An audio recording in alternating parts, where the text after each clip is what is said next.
Assalamualaikum warahmatullahi wabarakatuh.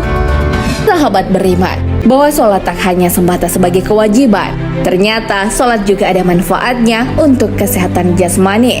Salah satunya adalah gerakan takbiratul ihram. Takbiratul ihram dengan posisi tegak sambil mengangkat kedua tangan, kemudian melipatnya di depan perut berfungsi untuk aliran darah dan getah bening menjadi lancar.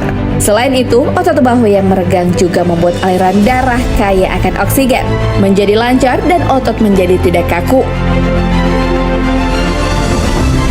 Selanjutnya, ada gerakan rukuk dengan posisi kepala sejajar tulang belakang. Ternyata bisa mengurangi resiko terkena sakit punggung. Selain itu, akan membuat kemih terhindar dari prostat. Ketika bangun dari rukuk yang melibatkan perut dan organ pencernaan lainnya, sehingga akan membuat organ pencernaan mengalami pemijatan dan pelonggaran, jadi kerjanya makin lancar. Ketika sujud dengan posisi kedua tangan, mulut, ujung kaki, dan dahi menempel di lantai membuat aliran darah ke otak meningkat. Selain itu, aliran getah bening juga akan dipompa menuju leher dan ketiak. Dengan posisi sujud, jantung berada di atas otak sehingga darah yang kaya akan oksigen bisa mengalir maksimal ke otak dan tentunya berpengaruh pada kemampuan berpikir seseorang.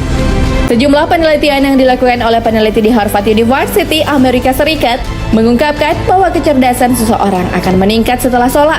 Hal ini karena pasokan oksigen terjadi secara optimal ketika sujud. Darah bisa mengalir dengan sangat baik ke otak. Ketika mengakhiri sholat, pasti ada gerakan salam. Ternyata gerakan ini tak kalah bermanfaatnya bagi kesehatan fisik kita. Gerakan salam ke kiri dan ke kanan ternyata bisa merelaksasi otot yang berada di sekitar leher dan kepala. Otot di sekitar kepala akan lebih rileks dan menyempurnakan aliran darah di kepala. Bahkan gerakan ini ternyata bisa mencegah sakit kepala dan membuat kulit tetap kencang. Dr. Majid Fotuhi yang merupakan salah satu dosen di Medical School Harvard mengatakan bahwa salah satu perusak otak yang buruk adalah stres. Rasa stres bisa menghasilkan racun bagi tubuh. Nah, beribadah dan berdoa merupakan salah satu cara untuk mengurangi stres yang bisa dilakukan umat Islam. Saat seseorang berdoa, dia akan merasa tenang dan damai.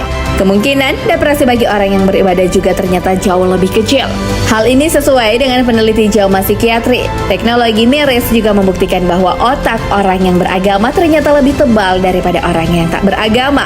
Bahkan, orang yang menjalani kehidupan beragama cenderung akan memiliki ukuran hipokampus yang lebih kecil daripada orang yang tak beragama. Hipokampus adalah bagian otak yang memperbesar peluang depresi serta Alzheimer di usia tua. Nah, sahabat beriman, itulah manfaat secara jasmani dan rohani dalam beribadah, terutama sholat. Selain sebagai kewajiban umat untuk beribadah kepada Allah Subhanahu wa Ta'ala, ini juga sangat bermanfaat bagi kesehatan.